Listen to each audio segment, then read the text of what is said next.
सिपाही अभ्यर्थियों की एक बड़ी जीत के रूप में देख रहा हूं और पलटू राम को कहीं ना कहीं झुकना पड़ा है अभ्यर्थियों को। सरकार में सद्बुद्धि नहीं है। सद्बुद्धि रहती तो ये जो आज कागज़ निकाला गया ये पहले ही निकल जाता।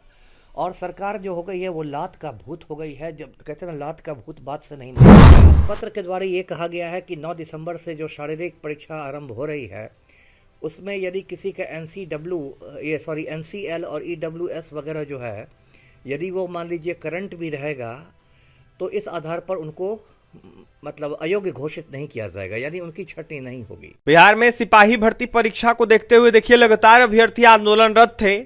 कल तस्वीरें सामने निकल के आई जहां उनके ऊपर लाठीचार्ज भी किया गया। मामला ईडब्ल्यूएस एनसीएल से जुड़ा था। अभ्यर्थी लगातार इसको लेकर यह साफ कहते हुए नजर आ रहे थे कि उनको राहत दी जाए और ऐसे में करंट जो ईडब्ल्यूएस एनसीएल है वो लिया जाए। हमारे साथ बात करने के लिए बिहार के पूर्व आईपीएस अमिताभ कुमार दास इस वक्त जुड़ेंगे। बात करें अमिताभ दास जी, सीएसबीसी ने लेटर भी जारी किया है। ऐसे में ईडब्ल्यूएस एनसीएल का मुद्दा काफी ज्यादा इन दिनों चल रहा है। गर्दनीबाग धरना स्थल से लेकर सीएसबीसी के कार्यालय के बाहर तक अभ्यर्थियों का आंदोलन देखने को मिला। कैसे देख रहे हैं, क्या कहेंगे आप? देखिए, ये जो भी पत्र जारी हुआ और जो सोशल मीडिया पर वायरल हो रहा है, इस पत्र को मैं एक सिपाही अभ्यर्थियों की बड़ी जीत के रूप में देख रहा हूँ, क्योंकि इस पत्र के द्वारा ये कहा गया है कि 9 दिसंबर से जो शारीरिक परीक्षा आरंभ हो रही है उसमें यदि किसी का एनसीएल और ईडब्ल्यूएस वगैरह जो है, यदि वो मान लीजिए करंट भी रहेगा तो इस आधार पर उनको मतलब अयोग्य घोषित नहीं किया जाएगा, यानी उनकी छटनी नहीं होगी।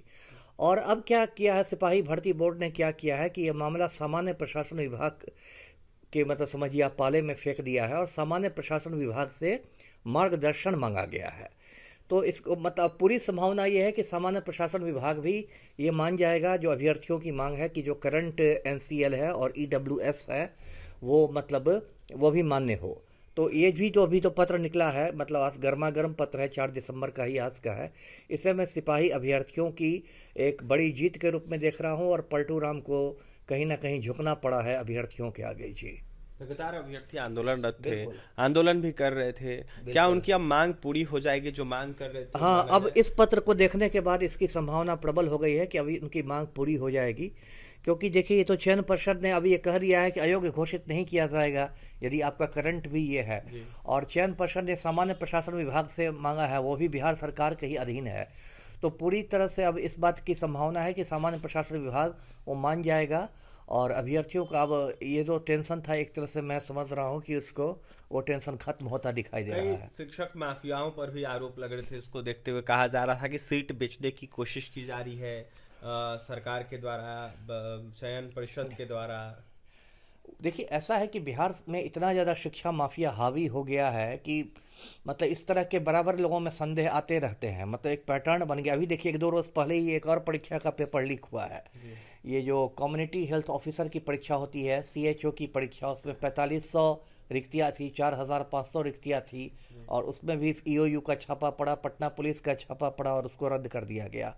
और एक तो पैटर्न बन गया है सिपाही भर्ती की, जिसकी हम लोग बात कर रहे हैं, इसकी भी परीक्षा जो हुई थी 1 अक्टूबर को, वो फिर मतलब रद्द करनी पड़ी थी 3 अक्टूबर को पिछले साल। बीपीएससी की 67वीं वाली परीक्षा को रद्द करना पड़ा था। टीआरई 3 वाली परीक्षा रद्द हुई थी मार्च में।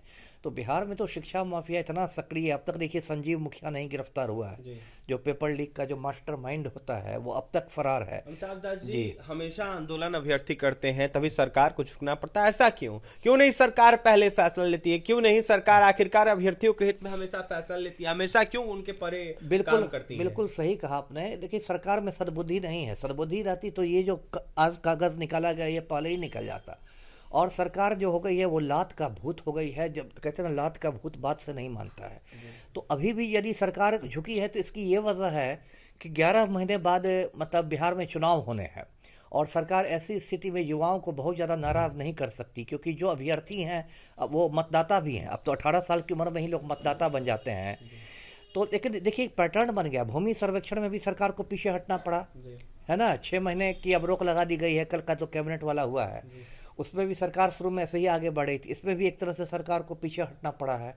और अभी जो भी फैसले हो रहे हैं, चाहे भूमि सर्वेक्षण वाला मामला हो, सिपाही अभ्यर्थी वाला मामला हो, सरकार इसलिए घबराई हुई है क्योंकि 11 महीने बाद आम चुनाव है।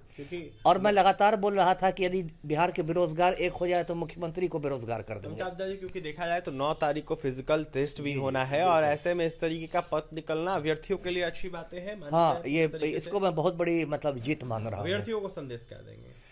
अभ्यर्थियों को संदेश दूंगा कि देखिए, उनकी जीत हो गई है, 90% जीत मान के चले, 10% जो बची हुई वो भी हो जाएगी।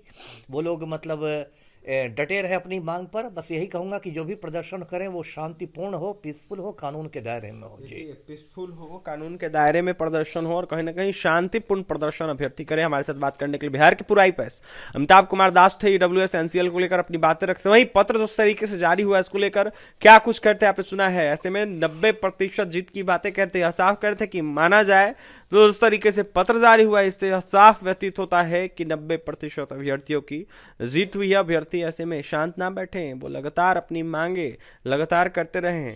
उनकी तमाम मांगों को पूरा किया जाएगा सरकार के द्वारा, और सरकार को झुकना जिस तरीके से पर आगे भी झुकना पड़ेगा। और तमाम खबरों के लिए बने रहे हमारे साथ। बहुत बहुत धन्यवाद।